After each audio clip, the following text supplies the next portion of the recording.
Those environments, this would be 63, were very leveled for us. I mean, we were freedom singers. We were staff members of a civil rights movement organization. That meant our salary was $10 a month, a week. And we got $9.60 because they took out taxes. So economically, we were not on the same level with some of the people who really would be thought of as the big names in folk music. But because we represented and carried the songs of this massive drive against racism in this country, wherever we went, we were in the same environment with people, and Odetta was a part of that, Peter, Paul, and Mary, Bob Dylan.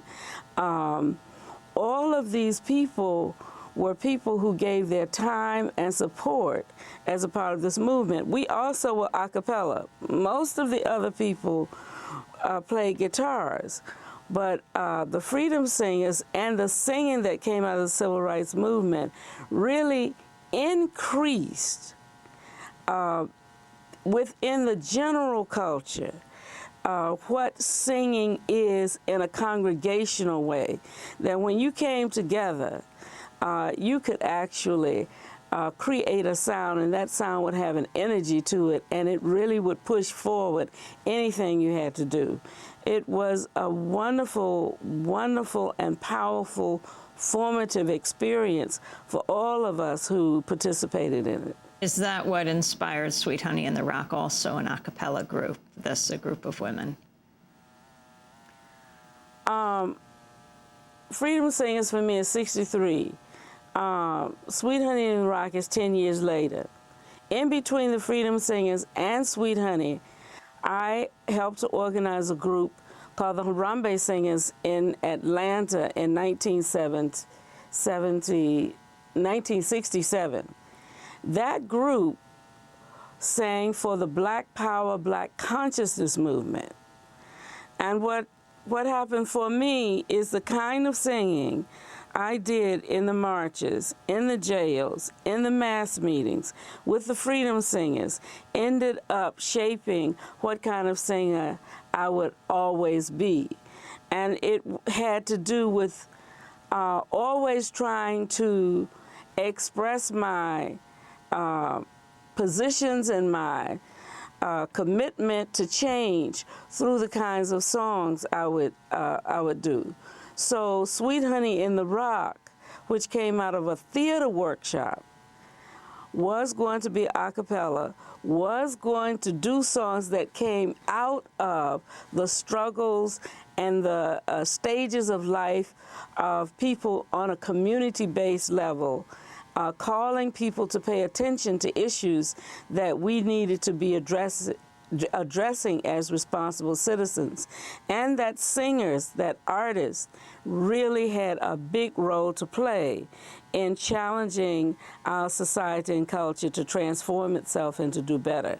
And so absolutely, the Freedom Singers and the freedom song in the civil rights movement is formative for me, both as a singer, as a composer, and as a scholar. Dr. Bernice Johnson Reagon, would you like to share a few notes of one of your favorite songs that you think of when you think of Odetta?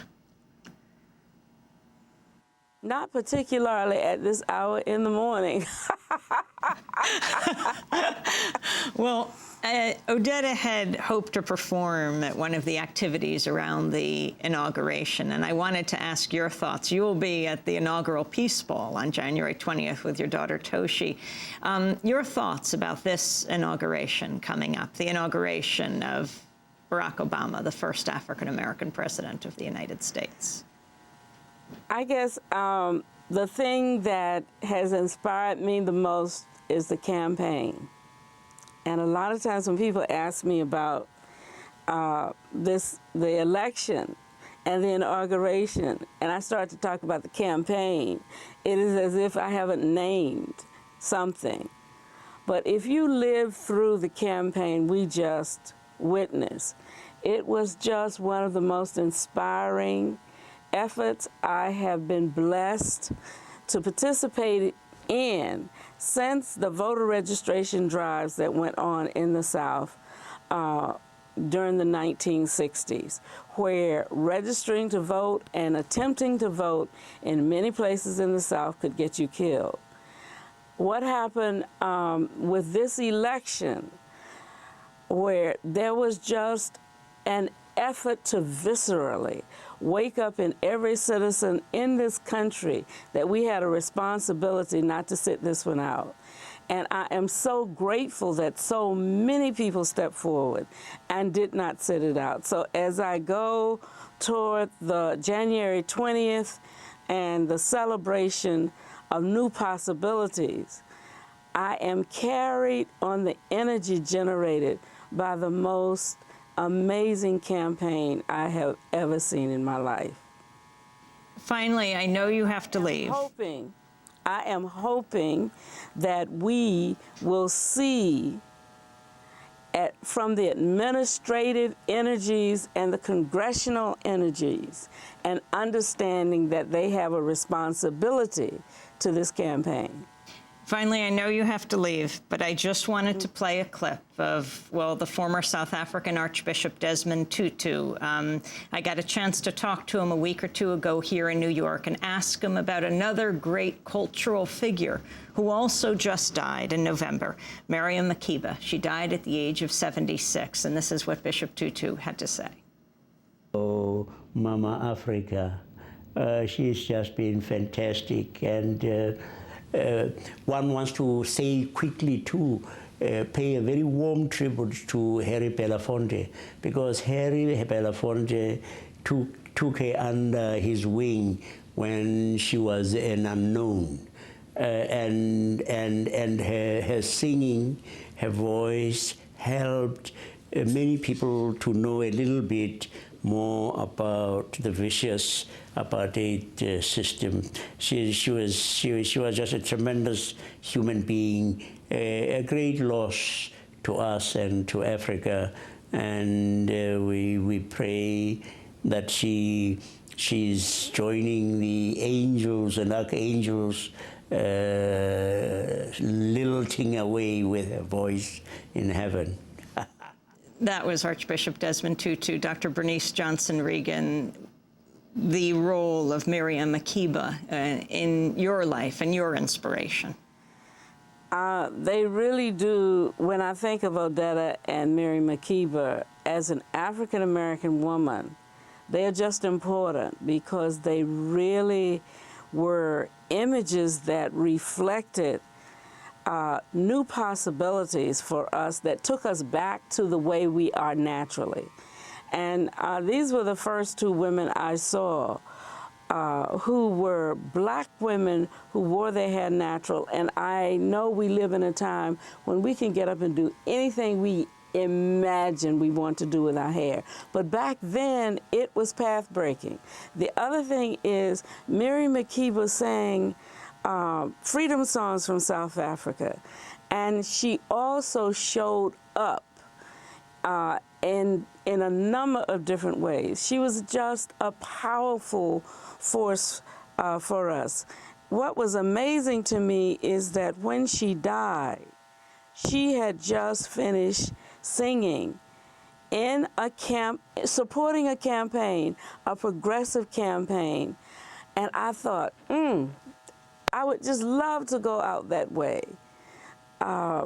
So Miriam Makeba and Odetta were two incredible voices and two incredible bodies of work we have. And I liked very much that Bishop Tutu mentioned Harry Belafonte, who was one of the powerful supporters of the Civil Rights Movement, and especially supporters of the Student Nonviolent Coordinating Committee, the students. The Freedom Singers also sang in 1963 at the March on Washington.